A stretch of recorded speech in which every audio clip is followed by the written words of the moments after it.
स्वागत है आपका। आप देख रहे हैं आपका पसंदीदा डिबेट शो बात हरियाणा की। मैं आपके साथ सुदेश नैन मोड़। दीपेंद्र हुड्डा के सज्जन कुमार पर दिए बयान पर सियासी घमासान अब हरियाणा कांग्रेस के भीतर तक पहुंच चुका है। बीजेपी ने विरोध किया, पंजाब कांग्रेस के दिग्गजों ने बयान की निंदा की और अब हरियाणा कांग्रेस में भी हुड्डा विरोधी खेमा खुलकर सामने आ गया है। कांग्रेस के वरिष्ठ नेता कुलदीप शर्मा ने तो पार्टी आलाकमान को पत्र लिखकर दीपेंद्र हुड्डा के खिलाफ कार्रवाई और कांग्रेस कार्य समिति से हटाने तक की मांग कर दी। यानी दीपेंद्र हुड्डा के लिए मुश्किल सिर्फ विरोधियों की तरफ से नहीं, अपनों की तरफ से भी खड़ी हो गई है। और इसी पूरे विवाद ने हरियाणा कांग्रेस में लंबे समय से चल रही हुड्डा बनाम हुड्डा विरोधी खेमे की सियासत को एक बार फिर से हवा दे दी है। सवाल यह है, क्या दीपेंद्र हुड्डा का बयान उनके राजनीतिक विरोधियों के लिए बड़ा मौका बन गया है? क्या इस विवाद के बहाने हुड्डा खेमे को कमजोर करने की कोशिश हो रही है? क्या कांग्रेस आलाकमान दीपेंद्र हुड्डा पर कोई एक्शन लेगा? और क्या इस पूरे विवाद में हुड्डा परिवार पहली बार खुलकर बैकफुट पर नजर आ रहा है? करेंगे चर्चा। इस वक्त हमारे साथ खास मेहमान जुड़ चुके हैं। संदीप हिंदुस्तानी है बीजेपी की तरफ से और वहीं इनेलो की तरफ से रजत पंजेटा है। बहुत बहुत स्वागत है आप दोनों का। हालांकि जिस पर मुद्दा है वो प्रवक्ता भी जुड़े नहीं है, उनका इंतजार हमें करना होगा। लेकिन संदीप हिंदुस्तानी, मेरा पहला सवाल आपसे है, जो कांग्रेस के अंदर घमासान मचा है दीपेंद्र हुड्डा के बयान को लेकर, एक धड़ा तो साफ तौर पर यह कहता आ रहा है कि इसमें कुछ भी गलत नहीं था, तोड़ मरोड़ कर पेश किया गया, इस पर गलत तरीके से राजनीति हो रही है। एक धड़ा कह रहा है कि ये सरासर गलत है, सिखों के जो जख्म है उनको फिर से हरा किया जा रहा है। अब बीजेपी का इसको लेकर क्या कहना है? जी नमस्कार सुदेश जी, आपको, आपके सभी दर्शकों को। मुझे सुन पा रहे हैं आप? जी जी जी देखिए, कांग्रेस पार्टी जो निराशा और हताशा में डूबे हुए इनके कार्यकर्ता हैं और ये पार्टी गुटों और धड़ों में बटी हुई एक गिरोह बन के रह गई है।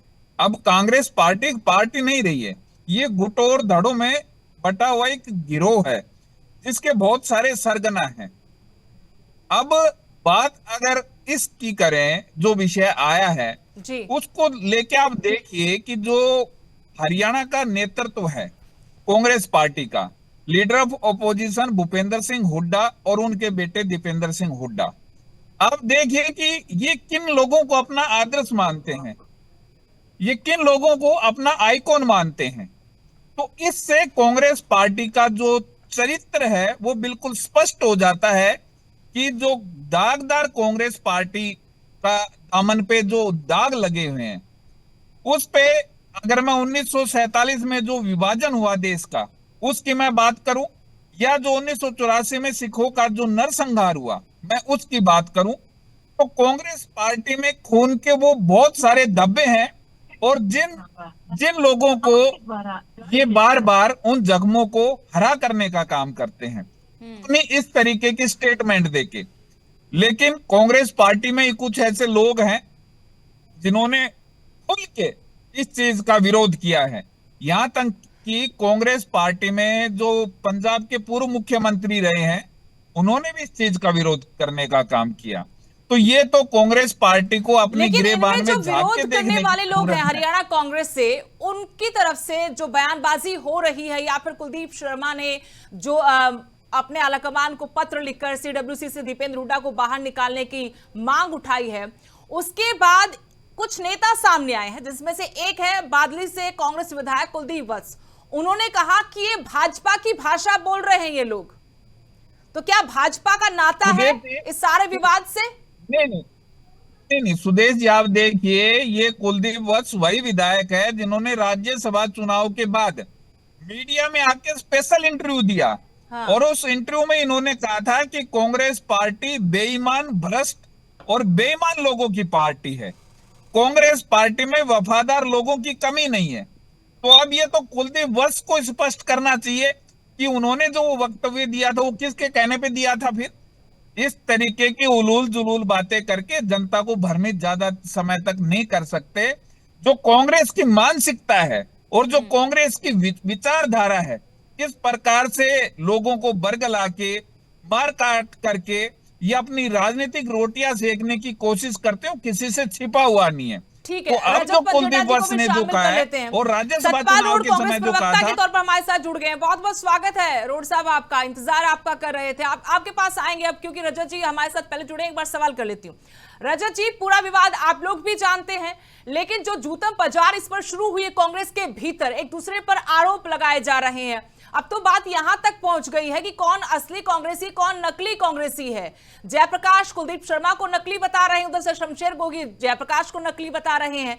लेकिन मैं आपसे पूछना चाहती हूं, दीपेंद्र हुड्डा का बयान सही था, गलत था, या जो उन्होंने खेद प्रकट किया यहां पर चैप्टर क्लोज हो जाना चाहिए?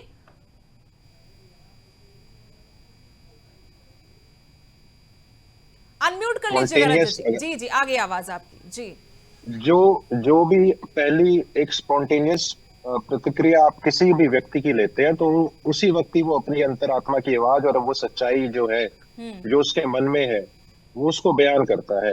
क्योंकि डिबेट में आप बोल ही दिया गया, तो मैं अपने डिबेट की शुरुआत वहीं से करूंगा कि भाजपा की भाषा कौन बोल रहा है।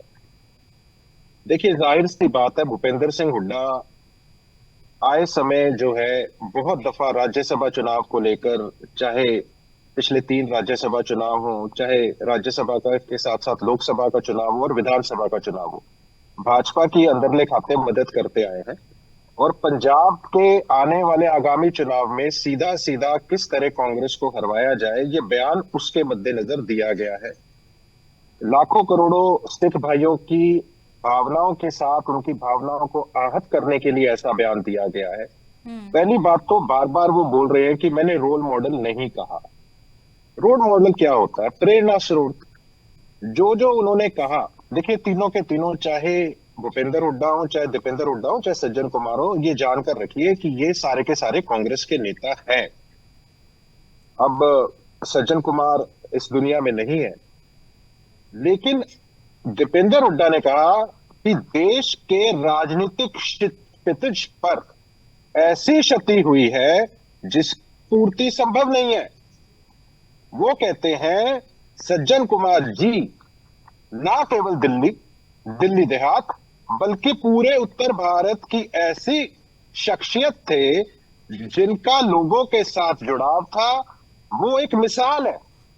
हमारे पूरे देश, हमारा पूरा देश उनकी मिसाल दी जाती है, हमारे पूरे देश में उनकी मिसाल दी जाती है, जिस तरीके से लोगों के दुख सुख के निभाने वाले थे। 2 बार 2 उम्र कैद की सजा वो भुगत रहे थे। बहुत से गुरुद्वारा प्रबंधक कमेटी, चाहे दिल्ली की हो, चाहे सिख भाइयों की पूरे देश विदेश में हो, इसको इतनी ज्यादा निंदा कर रहे हैं इस चीज की। और जो ये बोला जा रहा है, साथ में आप ये देखिए भूपेंद्र हुड्डा उनके पिता क्या बोल रहे हैं। वो बोल रहे हैं, एक भी चीज मैंने इधर से उधर नहीं की, कल को ये बोल दे कि मैंने तो ये नहीं कहा था। मेरे मुंह में शब्द डाले जा रहे हैं। इन शब्दों का मतलब हर एक हिंदी का ज्ञान रखता, हर एक पंजाबी का ज्ञान रखता, वो सब जानता है कि इन शब्दों का क्या मतलब है। भूपेंद्र सिंह हुड्डा से जब एक प्रेस कॉन्फ्रेंस में पूछा गया तो उनका पहला रिएक्शन था, ओहो, झटका लगा उन्हें, वेरी सैड। उन्होंने कहा वो मेरे दोस्त थे भाई, वो मेरे दोस्त थे। उन्होंने कहा 2 मिनट का मौन। 2 मिनट का मौन किनके लिए रखा जाता है? आपको भी पता है। 2 मिनट का मौन उन लोगों के लिए रखा जाता है जिन्होंने कोई बढ़िया काम किए हों, चाहे हमारी असेंबली में रखा जाता है, चाहे हमारी पार्टी मीटिंग में रखा जाता है। किसी भी 2 मिनट का मौन मतलब वो बता रहे हैं कि उन्होंने बहुत बढ़िया काम किया था सिखों का नरसंहार कर कर, कि 2 मिनट का मौन तो करेंगे भाई।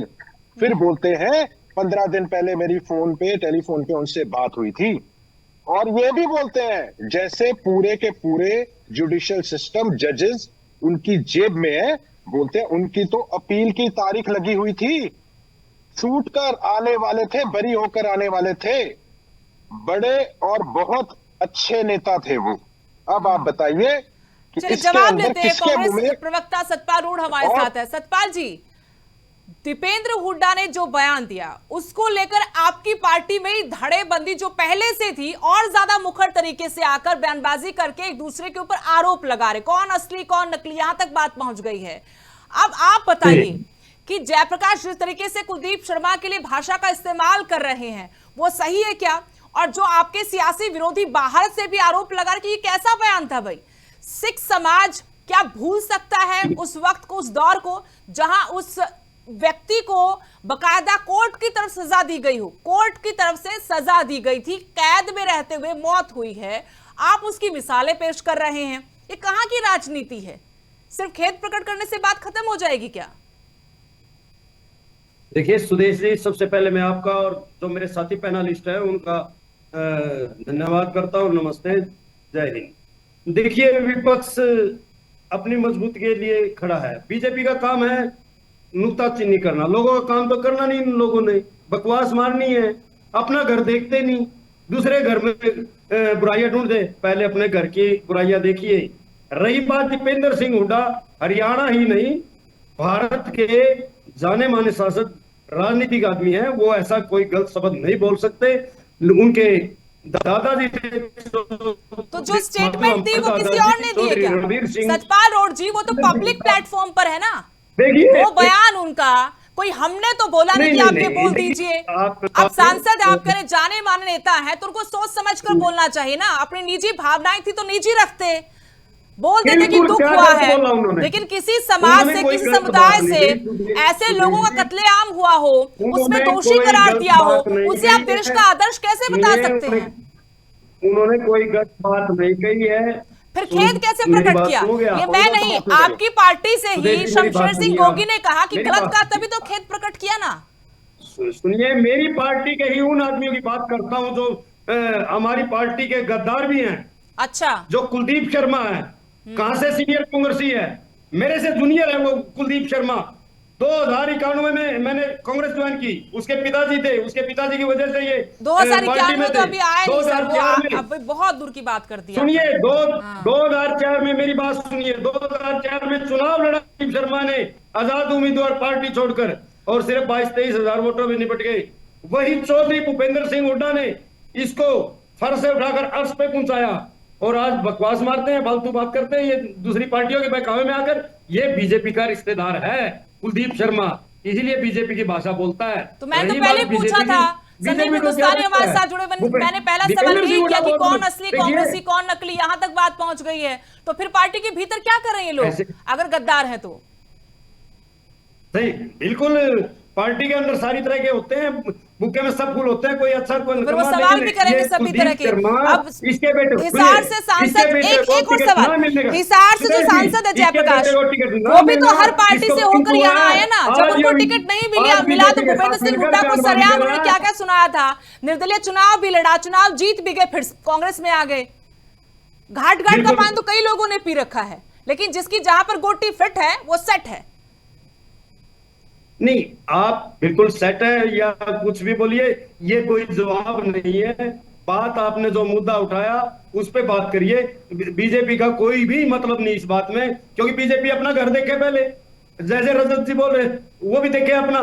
फूट प्रत्येक में ये मनमुटाव चलता है, लेकिन हमारी पार्टी के जो सीनियर लीडर भूपेंद्र सिंह हुड्डा और दीपेंद्र सिंह हुड्डा, सज्जन सिंह भी एक कांग्रेस के नेता थे, उन्होंने सिख दंगे में, मैं बिल्कुल निंदा करता हूँ, जो मतलब 1984 में जो दंगा हुआ था उसमें सिखों के साथ बिल्कुल गलत बात हुई थी। मुझे, क्योंकि मैं भी 10-11 साल का था, मैंने अपनी आंखों से देखा मंजर। उसमें कुछ गलत आदमी घुसे दूसरी पार्टियों को, और कांग्रेस को बदनाम करने के लिए इन्होंने ये काम उठाया।